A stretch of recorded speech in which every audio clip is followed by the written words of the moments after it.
2022년 9월 고1 모의고사 저작권법이라고 되어 있는 두 지문 한번 볼게. 첫 번째 지문부터 봐. 저작권법 제2조 제1호에서 정의하고 있는 저작물이란 인간의 사상 또는 감정을 표현한 창작물을 말한다. 저작물의 정의에 대해서 나와 있지? 인간의 사상이나 감정을 표현한 창작물이야. 저작권 법으로 보호받는 저작물이 되려면 창작성이 있어야 한다. 저작물은 창작성이 꼭 있어야 하는 거야.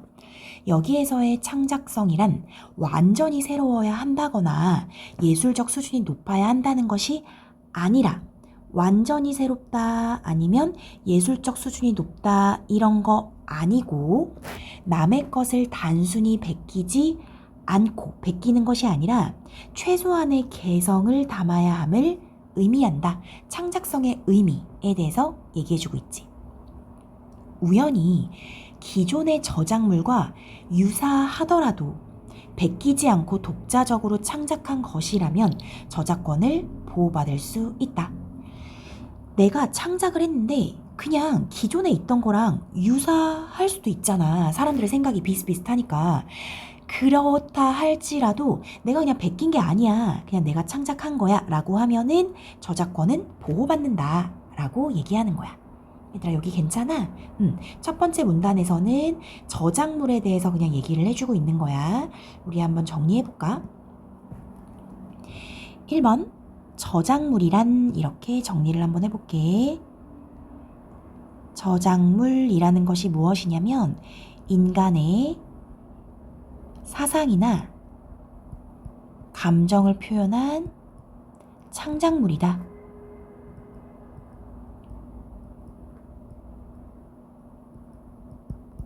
그래서 저작물의 정의를 얘기해 주었고, 저작물이 되기 위해서는 창작성이 있어야 한다라고 얘기하고 있지. 조건이야.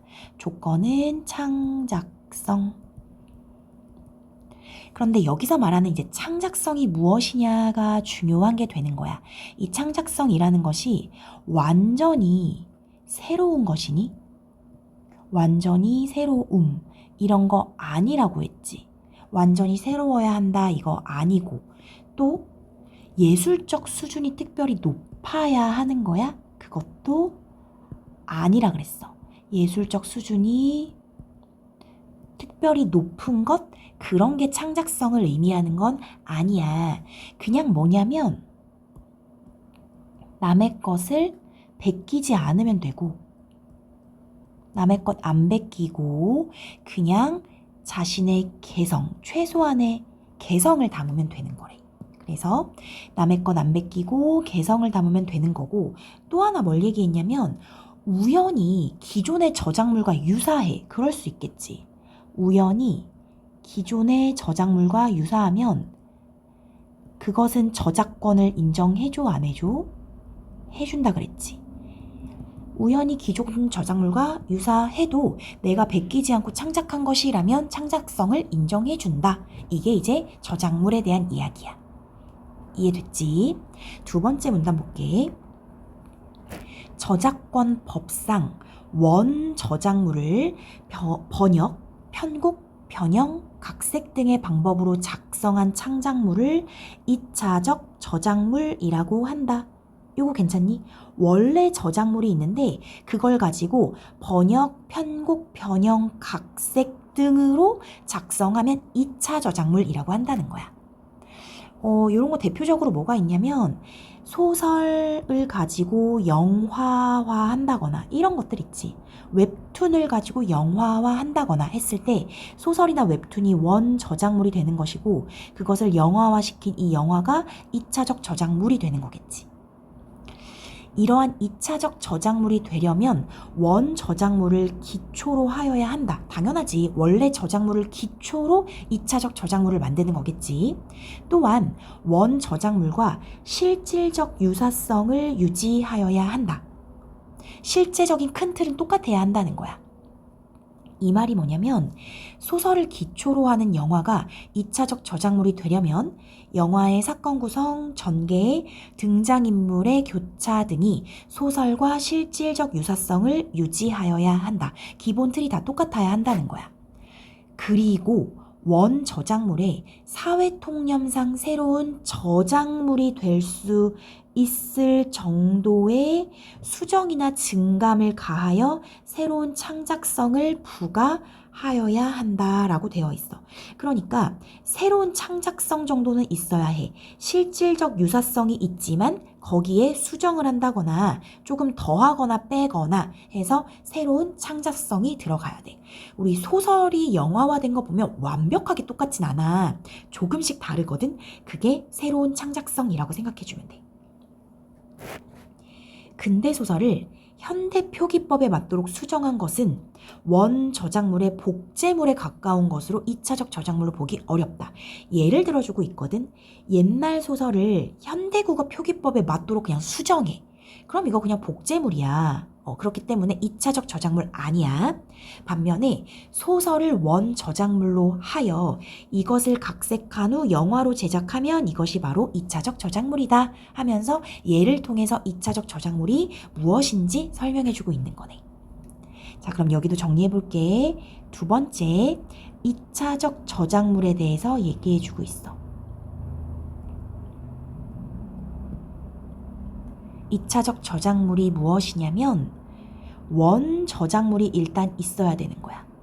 원 저작물을 기초로 해서 그 원 저작물을 번역하거나, 그러니까 한국어 소설을 영어로 번역하는 거, 혹은 노래를 편곡하는 거, 어떤 변형을 주는 것, 혹은 각색하는 것, 이런 것들이 2차적 저작물이다 라고 얘기하는데, 어떤 조건이 필요하냐면 이 원 저작물과 실질적 유사성은 유지해야 돼. 큰 틀은 똑같아야 한다. 그래서 실질적 유사성은 유지하되, 완전 똑같을 순 없겠지. 완전 똑같을 수는 없고 새로운 창작성이 부과되어야 하는 거야.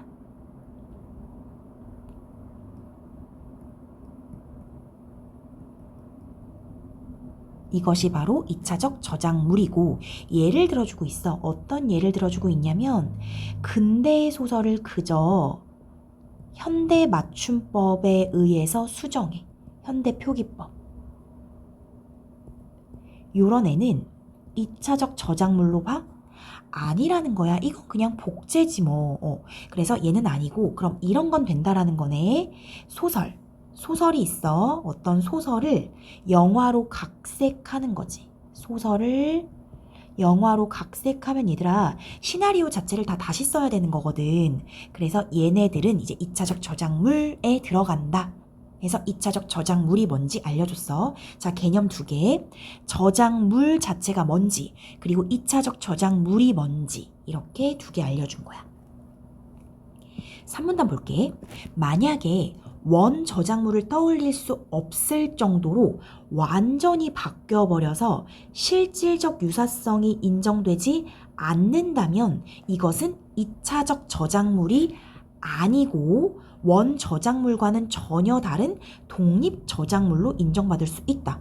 그러니까 아예 다른 내용이 돼버려. 원 저작물이 전혀 안 떠올라. 그럼 원 저작물하고 상관이 없는 독립 저작물이 된다라는 거야. 그러면 도대체 2차적 저작물과 독립 저작물을 어떻게 구별할 수 있는가? 그 기준을 얘기해 주거든. 2가지 2차적 저작물과 독립 저작물을 구별하는 기준으로는 원 저작물과 시장적 경쟁 관계에 있는지의 여부, 있는지 없는지가 있대. 말이 좀 어렵지? 해석을 해줄 거야. 시장적 경쟁 관계에 있다는 것은 어떤 저작물을 구매할 때 원 저작물의 수요가 줄어드는 거래.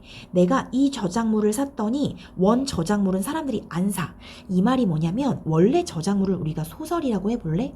그런데 소설을 영화화했어. 이게 2차적 저작물이잖아.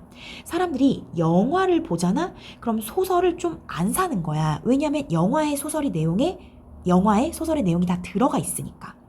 이 얘기야. 그럼 얘는 구매한 저작물, 영화가 원 저작물, 소설을 대체하는 거야.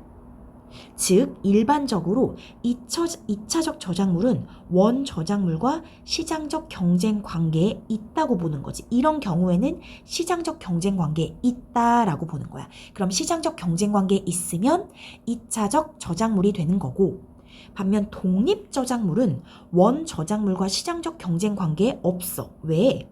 독립 저작물하고 원 저작물은 아예 내용이 다르니까. 서로 다른 내용이기 때문에 독립 저작물을 산다고 해서 원래 저작물을 사람들이 안 사진 않는다는 거야. 요거 이해됐어? 여기 중에선 요 3문단이 가장 어려울 수 있는 것 같은데 정리를 해볼게. 3번 2차적 저작물이 있고 그리고 아예 원 저작물하고는 상관없는 독립 저작물이 있다고 생각을 해보자. 이거야. 두 개를 구분하는 기준, 구별 기준이 나와 있는 거야. 구별 기준은 원 저작물 있지. 원 저작물과 시장적 경쟁 관계에 있는지 여부야. 그럼 이렇게 보면 되지. 원 저작물과 2차적 저작물은 시장적 경쟁 관계에 있는 거지. 두 개는 시장적 경쟁 관계라고 볼 수 있어. 그럼 시장적 경쟁 관계가 뭐예요? 라고 얘기를 한다면 이 개념 자체는 원 저작물을 대체 가능하다라는 거야. 그러니까 2차적 저작물을 구매하면 원 저작물을 사람들이 안 산다는 거지. 그게 바로 대체 가능하다라는 의미. 그렇다면 독립된 저작물은 원 저작물하고 뭐에 없는 거야? 시장적 경쟁 관계가 아닌 거야. 왜냐면 독립 저작물의 내용과 원 저작물의 내용은 전혀 다르기 때문에 독립 저작물을 산다고 해서 원 저작물을 사람들이 안 사진 않아. 대체할 수 없다라는 거지. 그래서 얘는 대체가 안 되니까. 그래서 2차적 저작물과 독립 저작물을 구분하는 기준은 시장적 경쟁 관계의 여부에 있다. 이렇게 얘기하는 것이 가지문이었어. 가지문 이해 가능해? 가지문은 그래도 좀 쉽거든? 나지문이 조금 더 까다로워. 나지문 한번 가볼게. 나지문 첫 번째 문단. 저작권이란? 하면서 저작권에 대해서 얘기해주고 있어. 저작권이란 저작자가 자신이 창작한 저작물에 대해 갖는 권리이다. 자기가 창작한 저작물에 대한 권리. 저작자가 갖는 권리. 우리 저작권 언제 많이 쓰냐면 노래 같은 거에서 우리 진짜 많이 쓰지. 저작권료 이렇게. 그래서 작곡가가 자기가 창작한 노래에 대해서 갖는 권리, 그에 의해 받는 돈을 저작권료 이런 식으로 우리가 평소에 많이 써. 저작권은 여러 가지 권리의 총집합이야. 그러니까 저작권이라고 통칭하지만 그 안에는 여러 가지 권리가 다 들어가 있다는 거야. 저작 인격권과 저작재산권 이렇게 나눌 수 있대. 그러면 정리를 해보면 저작권은 저작인격권과 저작재산권으로 분류할 수 있대. 저작인격권은 뭐냐면 저작자가 자신의 저작물에 대하여 가지는 인격적 권리야. 자기의 저작물에 대해서 가지는 인격적 권리이기 때문에 저작인격권이라고 했고, 저작자만 가질 수 있고 양도는 할 수 없고 다른 사람에게 넘길 수 없고 저작자가 사망하면 소멸돼. 왜? 저작자만 가질 수 있는 거니까 저작자가 죽으면 그냥 저작인격권은 없어지는 거야. 그런데 저작자가 사망한 뒤에라도 유족 등은 명예회복을 위한 조치를 취할 수 있는데 저작물을 이용하는 사람이 저작자가 살아있었다면 저작인격권의 침해가 될 행위를 해서 저작자의 명예를 훼손한 경우에 그렇게 할 수 있대. 이 말이 뭘까 좀 생각을 해보면 이 노래 가지고 한번 생각을 해볼까? 그 노래 작곡가가 사망을 했어. 그런데 그 사망한 작곡가의 곡을 가지고 어떤 사람이 야, 이 노래 표절이야. 이런 식으로 인격권의 침해가 될 행위를 하는 거야. 야, 이거 내 거 표절한 거야. 이렇게 해서 저작자의 명예를 훼손하는 거야. 그러면 사망했지만 남아있는 가족들이 그 저작자의 명예회복을 위해서 조치를 취할 수는 있다. 이 정도 얘기를 하고 있는 거지. 그래서 저작 인격권에 대한 얘기를 이렇게 해줬고, 이와 달리 저작 재산권은 이렇게 얘기하고 있어. 자, 그러면 지금 저작 인격권에 대해 얘기했고, 이번엔 저작 재산권이야. 저작 재산권은 저작물을 일정한 방식으로 이용함으로써 발생하는 재산적 이익을 보호하는 권리. 네, 재산과 관련한 권리고 양도가 가능해. 다른 사람한테 넘길 수가 있어. 이때 저작 재산권 전체를 양도할 수도 있지만 모두 다 양도할 수도 있지만 저작 재산권을 구성하는 각각의 권리를 나누어서 일부를 양도할 수도 있대. 아, 그렇다면 저작 재산권을 구성하는 권리도 여러 개가 있는 거구나. 이렇게 정보를 알 수가 있는 거야. 1문단에 상당히 많은 내용이 들어가 있어, 얘들아. 그래서 1문단 좀 잘 정리해 볼게. 정리하고 2문단 보자. 자, 1번. 저작권의 정의에 대해서 이야기를 해주고 있지. 저작권이 무엇이냐면 저작자가 자신의 창작물, 창작한 저작물에 대해서 갖는 권리, 이게 저작권이야. 그리고 이 저작권 자체는 여러 가지 권리의 총집합이야. 그러니까 여러 가지 권리가 다 이 안에 들어가 있다는 거야. 여러 가지 권리의 총집합이기 때문에 이 저작권 자체를 우리에게 두 개로 나눠서 설명을 해주고 있지. 첫 번째가 저작 인격권. 저작 인격권이 있고 또 하나는 저작 재산권이 있다. 이렇게 나눠주고 있어. 저작 인격권과 저작 재산권. 그래서 우리가 지금 하고 있는 게 뭔지 봐야 돼. 저작권을 저작 인격권과 저작 재산권 이렇게 두 개로 나눠주고 있구나 라고 생각하면 돼. 두 개 각각 볼게. 저작 인격권은 뭐냐면 저작자가 자신의 저작물에 대해서 가지는 어떤 인격적인 권리야. 인격적인 권리. 이 곡은 이 작곡가가 작곡했어. 그 사람이 저작자야. 이런 식으로 인격적 권리를 갖는 거야. 그렇기 때문에 오직 누구만 가질 수 있냐면 저작자만 가질 수 있어. 저작자만. 그렇기 때문에 다른 이에게 양도는 불가능하고 따라서 저작자가 사망하면 그 저작 인격권은 소멸하는 거지. 하면 저작 인격권 자체는 없어진다라고 생각하면 되고, 이와 관련해서 유족이 명예회복을 위한 조치를 취할 수는 있다라는 얘기를 했었지. 그거 기억해두고, 반면 저작 재산권은 저작물을 이용함으로써 발생하는 재산적 이익을 보호하기 위한 권리야.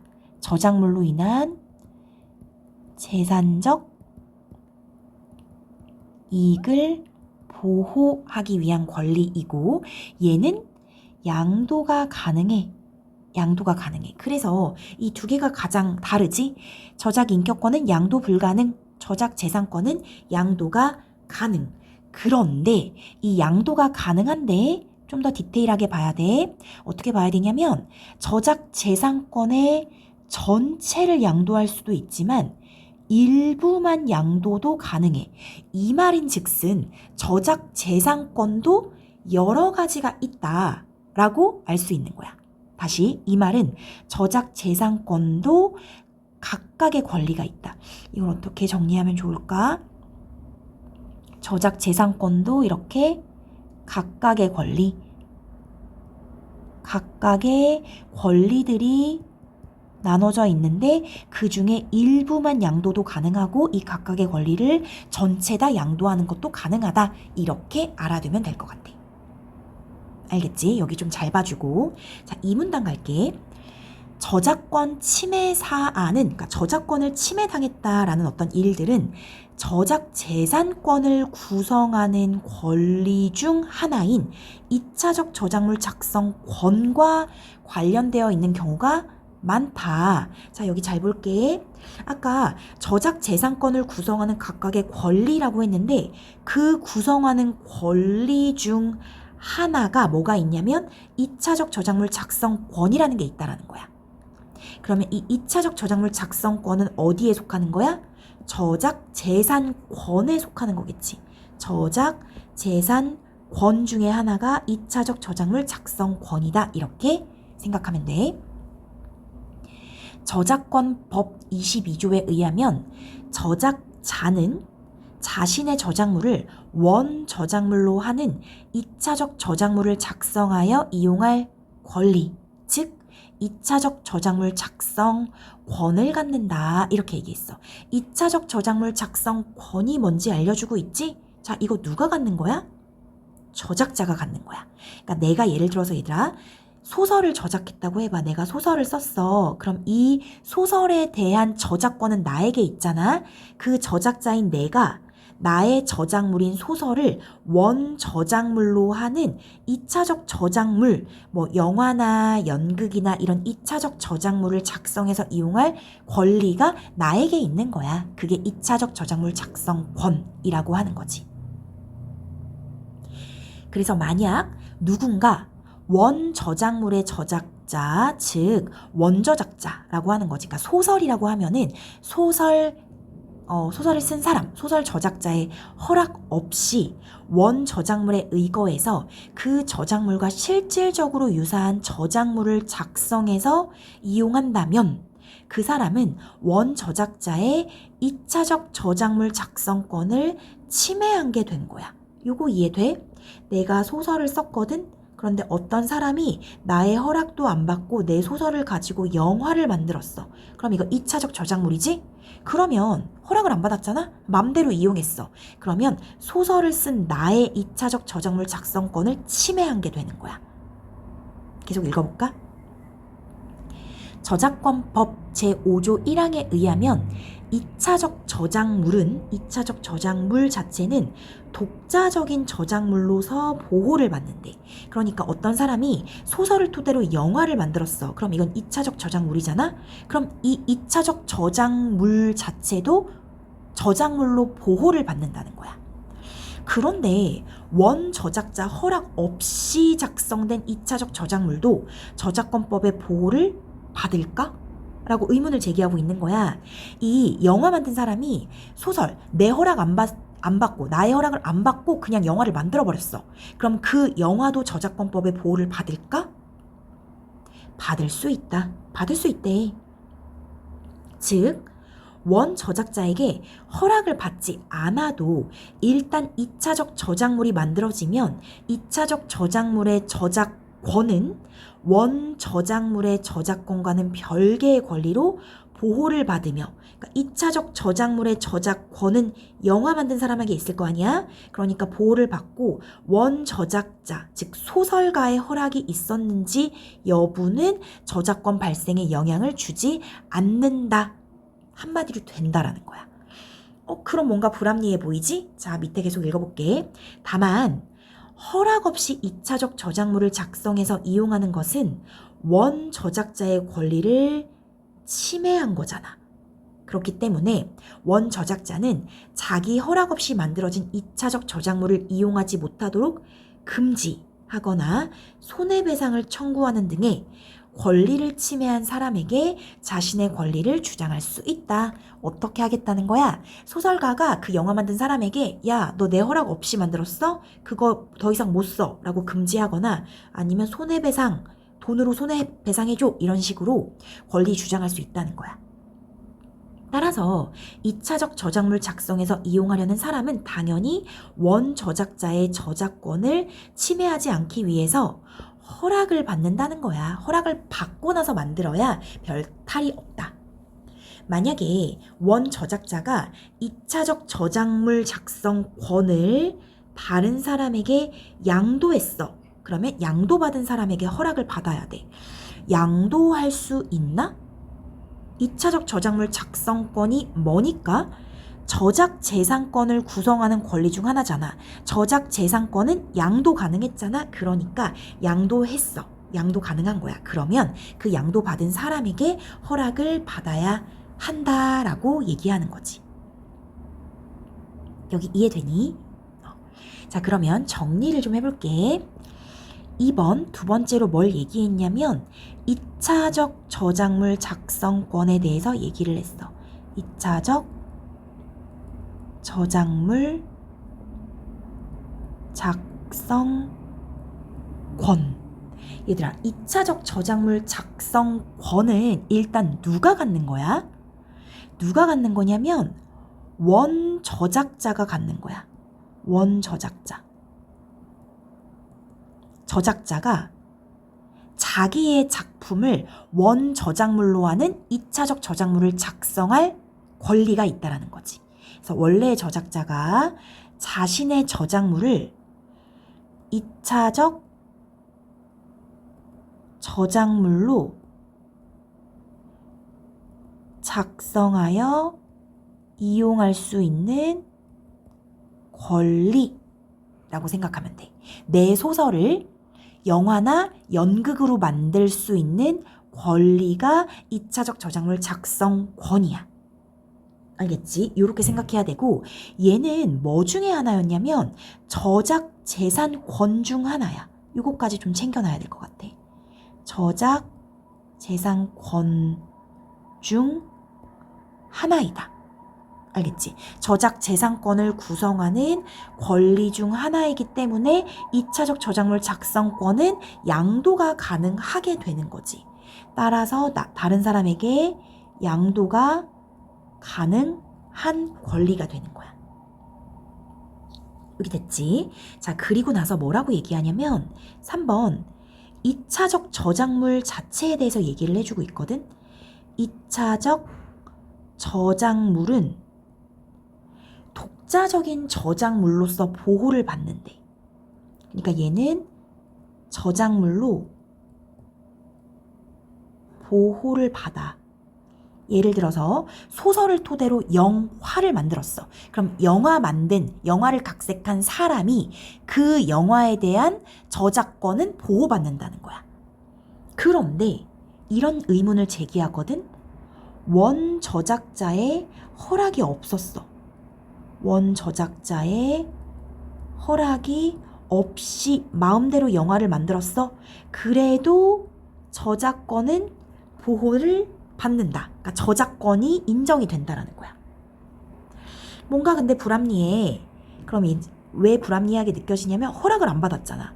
그럼 허락을 안 받았기 때문에 이 사람은 이제 어떻게 될 수 있냐면 원 저작자가 항의하겠지. 허락을 안 받으면 이제 원 저작자가 2차적 저작물을 금지, 더 이상 못 쓰게 하거나 아니면 손해배상 청구를 할 수가 있는 거지. 그렇기 때문에 따라서 2차적 저작물을 만들 때는 원 저작자 허락을 받아야 해. 원 저작자 허락을 받아야지 별탈이 없이 2차적 저작물을 쓸 수가 있다. 됐지? 마지막 문단 볼게. 원 저작물을 기초로 만들어진 2차적 저작물을 기반으로 하여 또 다른 2차적 저작물을 제작하는 경우라면, 얘들아 이거 이해되니? 원 저작물이 소설이라고 생각해봐. 소설을 기초로 해서 2차적 저작물을 만들었어. 영화를 만들었네. 그런데 영화를 기반으로 해서 또 다른 2차적 저작물을, 예를 들어서 어떤 사람이 영화를 보고 이거 연극으로 만들고 싶어 이런 식으로 제작하는 경우라면 이런 거야.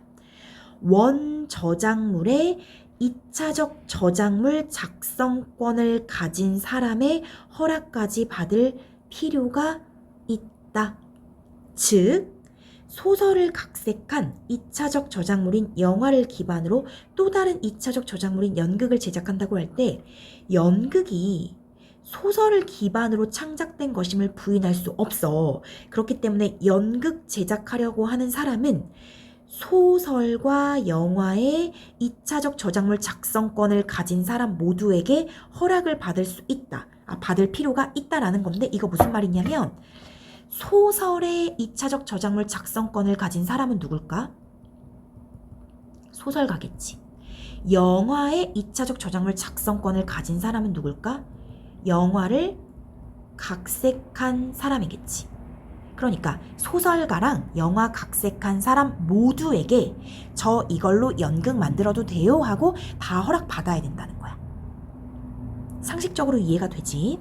자, 그럼 마지막 정리해보자. 원 저작물이 있었어. 원 저작물. 이 원 저작물을 바탕으로 2차적 저작물을 만들었어. 2차적 저작물. 이걸 바탕으로 또 다른 2차적 저작물을 만들었어. 자, 어려우니까 소설을 바탕으로 영화를 만들고 영화를 바탕으로 연극을 만들고 싶은 상황이야. 그러면 이 연극을 만들고자 하는, 즉 또 다른 2차적 저작물을 만들고자 하는 사람은 영화 만든 사람과 소설 만든 사람 모두에게 허락을 받아야 돼. 그러면 그게 누구냐면 소설가가 2차적 저작물 작성권을 가졌겠지. 영화로 각색한 사람, 각색자도 영화에 대한 2차적 저작물 작성권을 가지겠지. 이 모두의 허락을 받아야 한다라는 게 마지막 문단인 거지. 이해됐어? 얘들아, 이게 내용이 쉬운데 문제가 약간 헷갈려. 문제를 좀 잘 풀어봐야 할 것 같아. 문제는 16번부터야. 뒤로 같이 가볼게. 16번에서 잘 보자. 1번 가나에 대한 설명으로 적절하지 않은 것. 첫 번째, 가는 일정한 기준에 따라서 2차적 저작물과 독립 저작물을 구분하고 있다. 요거 기억나? 2차적 저작물이랑 독립 저작물 구분하는 기준이 뭐였어? 기준 기억나니? 원 저작물과 시장적 경쟁 관계에 있으면 2차적 저작물, 없으면 독립 저작물이었어. 기억나? 시장적 경쟁 관계라는 말이 뭔데? 2차적 저작물을 사면 원 저작물을 안 사. 그러면 경쟁 관계인 거야. 하지만 독립 저작물이랑 원 저작물이 서로 전혀 다른 이야기면 시장적 경쟁 관계 없는 거야. 그래서 기준에 따라서 구분해주고 있지. 맞지? 2번, 가는 예시를 활용해서 2차적 저작물이 갖추어야 할 요건을 설명하고 있다. 이거 어떤 거였냐면은 근대 소설을 현대 문법에 맞게 바꿨어. 이것은 복제물이기 때문에 2차적 저작물이 아니라는 거고, 소설을 가지고 영화로 만들었어. 그러면 어느 정도 새로운 창작성이 들어갔기 때문에 2차적 저작물이야 라고 얘기한 부분이 있었지. 그게 바로 예시야, 얘들아. 3번, 나는 차이점을 밝히며 저작 인격권과 저작 재산권을 구별했어. 맞아? 가장 큰 차이가 뭐였어? 저작 인격권은 양도가 불가능, 저작 재산권은 양도가 가능. 이렇게 얘기했었지? 차이점 있었어. 4번, 나는 묻고 답하는 방식을 통해서 저작권 침해가 발생하는 경우를 나열하고 있다. 열거를 하지 않아, 얘들아. 그래서 4번인데 묻고 답하는 방식은 있거든. 찾아볼까? 묻고 답하는 방식이 다해서 여기다. 원저작자의 허락 없이 작성된 2차적 저작물도 저작권법의 보호를 받을 수 있을까? 받을 수 있다. 묻고 답해.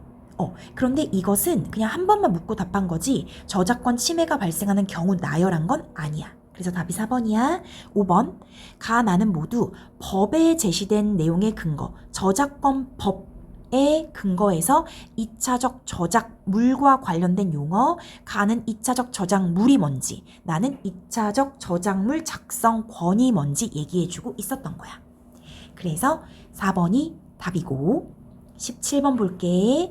17번 중요해. 일치 문제고 선지 좀 잘 봐줘야 돼. 1번 저작 인격권은 저작자 사망 시 유족에게 양도되어 보호받는다. 양도 틀렸지? 저작자 사망하면 없어지는 것. 1번 괜찮지? 2번 2차적 저작물의 저작권은 2차적 저작물 작성권을 가진 사람이 갖게 된다. 얘들아, 요 선지 좀 중요한데 봐봐. 이렇게 생각할게. 2차적 저작물이 영화라고 해봐. 그 영화의 저작권은 누가 갖는 거냐면 각색한 사람이 갖게 되는 거야. 영화 시나리오 각색한 사람이.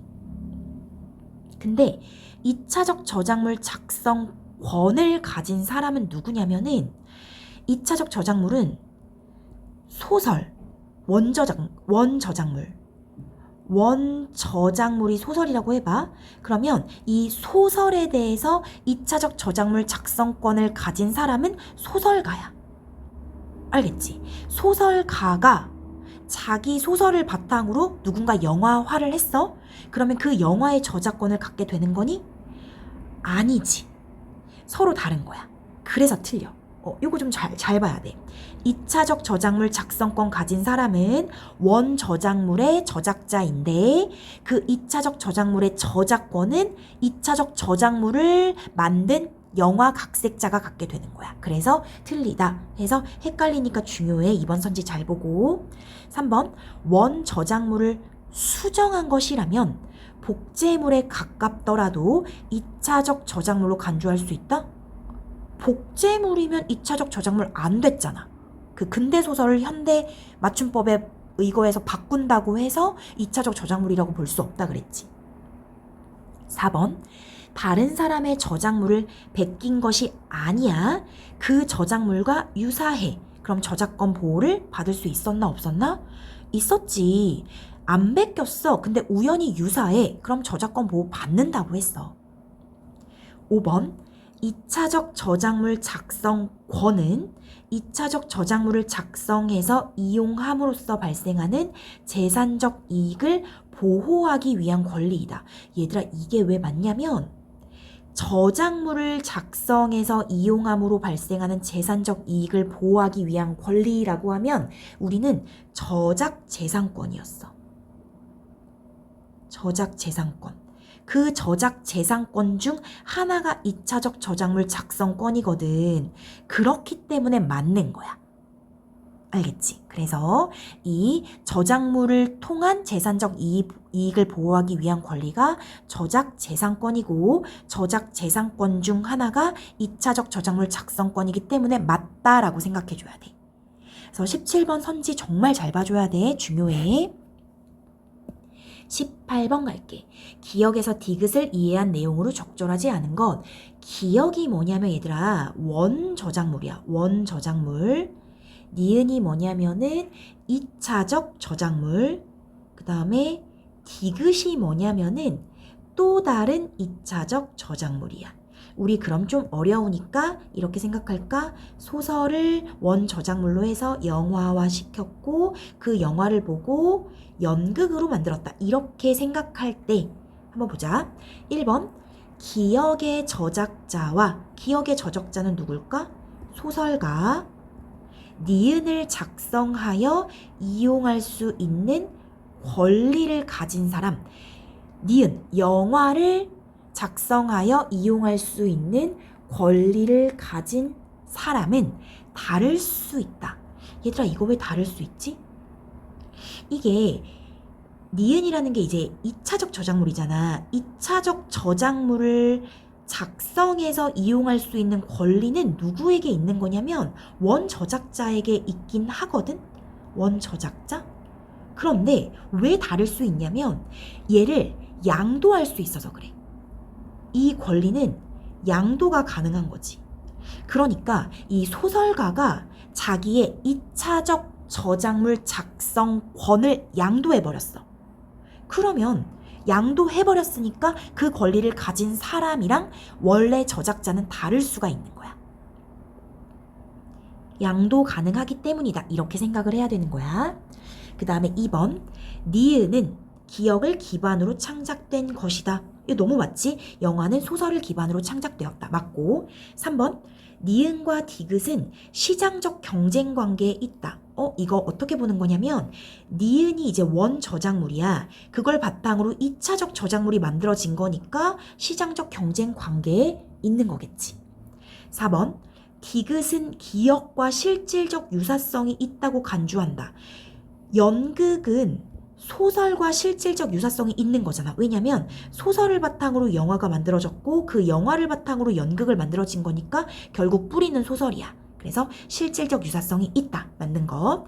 5번 니은을 작성할 때는, 그러니까 영화를 만들 때는 연극과는 달리 기억의 2차적 저작물 작성권을 가진 사람의 허락을 받을 필요가 있다. 얘들아, 기억의 2차적 저작물 작성권을 가진 사람은 소설 만든 소설가야. 그런데 이 사람이 영화를 만들 때 소설가 허락 받아야 되지.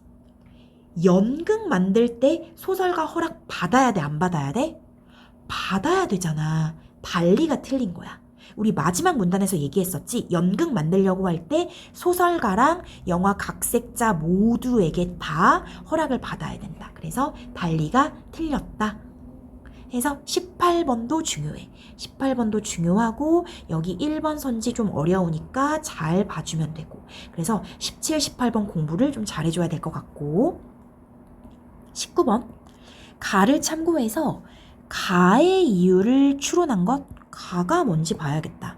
가가 뭐냐면 여기 나와 있네. 저작권법 5조 1항에 의하면 2차적 저작물은 독자적 저작물로 보호를 받는다. 그러니까 소설을 바탕으로 영화를 각색해도 그것 자체가 독자적인 창작물로 보호를 받는데 이유는 3번이야. 원 저작물에 없는 새로운 창작성이 부과되어 있으므로. 그러니까 원래 소설에는 없는 새로운 창작성이 부과돼 있으니까 새로운 창작물로 인정을 해주고 보호해주는 거지. 나머지 선지 볼까? 원 저작물을 떠올릴 수 없을 정도로 바뀌면 2차적 저작물이 아니겠지? 2번 원 저작물의 저작자가 아닌 사람이 창작했기 때문에 맞긴 하지만 꼭 이게 이유일 순 없는 거야. 그리고 아닌 사람이 창작하지 않았을 수도 있지 않나? 예를 들어서 소설가가 그냥 본인 소설 바탕으로 영화를 각색할 수도 있는 거야. 그러니까 사람의 여부는 문제가 되지 않아. 4번 예술적 수준이 딱히 더 높다? 이런 걸 판단하지 않고. 5번 원저작물의 저작자가 지닌 권리를 침해하지 않았으므로 이건 약간 좀 딴소리 하는 것 같고. 그래서 3번이 정확히 맞는 것. 20번 어려워. 적절하지 않은 거고 얘들아 보기 해석을 좀 잘해야 돼. 학교에서 이제 선생님이 이 문제를 어렵게 내고 싶으면 보기를 어렵게 내실 거야. 그래서 개념을 잘 이해했는지를 보고 생각을 해야 되거든. 한번 볼게. A는 오디션 프로그램에 나가기 위해서 기존 가요를 편곡했고 편곡한 곡을 자신의 블로그에 올렸다. A의 친구는 기존 가요 저작자인 B의 허락을 받지 않고 편곡한 것이 문제가 될 수 있음을 말해주었는데 A는 편곡은 상관없지 않니? 이렇게 생각하고 있대. 누가 잘못 생각하고 있어? A가 잘못 생각하고 있는 거 알겠니? 자, 요거 그냥 가면 안 되고 정리해야 돼. 일단 기존 가요, 원 가요 있잖아. 기존 가요가 B야. 기존 가요를 B가 만들었어. 저작자야. 그런데 A가 이것을 편곡한 거야. 얘들아, 편곡은 2차적 저작물이라고 우리 앞에서 얘기를 했었지. 그래서 기존 가요는 원 저작물이고 저작물, 편곡은 2차적 저작물이었어. 그러면 편곡한 2차적 저작물은 B의 허락을 받아야 될까? 안 받아야 될까? 받아야 되는 거야. 알겠지? 그래서 받을 필요가 없다가 잘못된 생각. 지금 이런 상황이고. 두 번째 볼게. C는 인터넷 검색을 하다가 평소 관심 있던 외국 영화의 한글 자막을 보게 되었고 이것을 자신이 운영하는 영화 관련 웹사이트에 올렸어. 그런데 영어 자막을 번역하여 이 한글 자막을 작성한 D가 자신의 저작물을 무단으로 사용했다는 이유로 C에게 권리를 주장했다. 얘들아, 여기 좀 볼게. 지금 어떤 상황이냐면 D가 영어 자막을 번역해서 한글 자막을 작성한 거고 C는 그 한글 자막을 그냥 자기 웹사이트에 올린 상황이야. 그래서 D가 C한테 자기 권리를 주장한 거야. 야, 너 왜 내가 번역한 한글 자막 갖다 쓰냐? 돈 줘! 이런 식으로. 그런데 계속 읽어봐. 하지만 D가 영어 자막의 저작자에게 허락을 받지 않고 한글 자막으로 번역하였다는 것을 알게 된 C는 나는 잘못이 없는데 이렇게 생각을 하고 있대. 요거 조금 복잡하거든? 어떻게 돼야 되는지 좀 볼래? 일단 어디부터 시작하냐면 영어 자막이 있었던 거야. 영어 자막. 그 영어 자막을 보고 한글 자막으로 번역을 했어. 한글 자막. 글씨가 좀 이상하네. 다시 좀 써볼게. 중요하니까. 다시. 영어 자막이 있었는데 그것을 가지고 한글 자막으로 만들었어. 그게 누구야? D인 거야. 알겠지? 번역도 얘들아 2차적 저작물인 거거든? 그래서 이렇게 생각하면 돼. 영어 자막이 원 저작물이고 그에 대해서 한글 자막으로 번역한 게 이제 2차적 저작물인 거야. 그런데 이 D는 영어 자막 만든 자에게 허락을 안 받은 거야. 여기 허락 없이 D가 갖다 쓴 거야. 그리고 나서 이 한글 자막을 C가 그냥 갖다가 자기의 웹사이트에 무단 게재한 상황, 이렇게 생각을 하면 돼. 알겠지? 요걸 좀 잘 봐봐. 자, 그러면 선지 볼게. B는 A가 편곡하여 블로그에 올린 곡에 대한 저작권을 가지고 있지 않겠군. 자, 봐봐. A가 편곡하여 블로그에 올린 곡은 편곡한 곡이잖아? 편곡한 곡에 대한 저작권은 누가 갖는 거야? A가 갖는 거지, A. 그러니까 그 곡에 대한 저작권은 안 가지고 있는 게 맞는 거지. B는 그럼 뭐에 대한 저작권이 있어? 그냥 자기 원 가요, 기존 가요. 맞는 거지. 2번, 영어 자막의 저작자는 D에게 손해배상 청구할 수 있겠군. 영어 자막 만든 사람이 누군지 모르겠지만 그걸 토대로 한글 자막을 D가 만들었어. 그럼 이거는 원 저작물에 대해서 허락 안 받고 2차적 저작물 만든 거니까 손해배상 청구할 수 있는 거야. 3번, 기존 가요랑 영어 자막은 원 저작물. 내가 여기 정리해줬지. 기존 가요랑 영어 자막은 원 저작물이야. 4번, A는 C와 달리 2차적 저작물 작성권을 침해. A 봐봐. A는 누구냐면 편곡한 애야. 편곡한 애는 B의 2차적 저작물 작성권 침해하고 자기가 마음대로 편곡했으니까 침해했어. C는? 얘들아, C는 2차적 저작물 작성권하고는 관련이 없다? 왜냐면 얘는 2차적 저작물을 만든 적이 없거든. 그냥 D가 만든 2차적 저작물을 그냥 갖다 쓴 거야. 그러니까 C와 달리 맞는 거야. 이거 헷갈리지? 그래서 C는 2차적 저작물을 작성한 적은 없다. 이걸 생각해야 돼. 자, 5번. B와 D는 모두 2차적 저작물 작성권을 침해받은 것이군. 자, 봐. B는 기존 가요, 자기 가요를 A가 무단으로 갖다 편곡했으니까 2차적 저작물 작성권 침해받은 거야.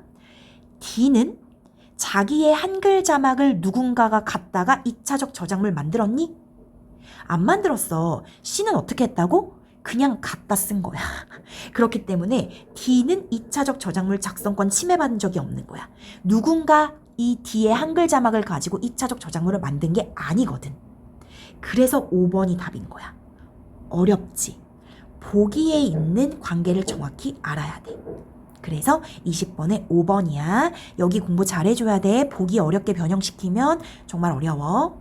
자, 21번 문맥상 A가 뭐냐면 요거는 쉬운데 A가 저작 인격권과 저작 재산권으로 나눈다. 이때 나눈다라는 것은 분류 이렇게 되겠지. 그래서 1번 이렇게 하면 돼. 괜찮니? 문제 생각보다 어려우니까 공부 좀 열심히 해줘야 될 것 같아. 알겠지? 여기까지 할게. 수고 많았어.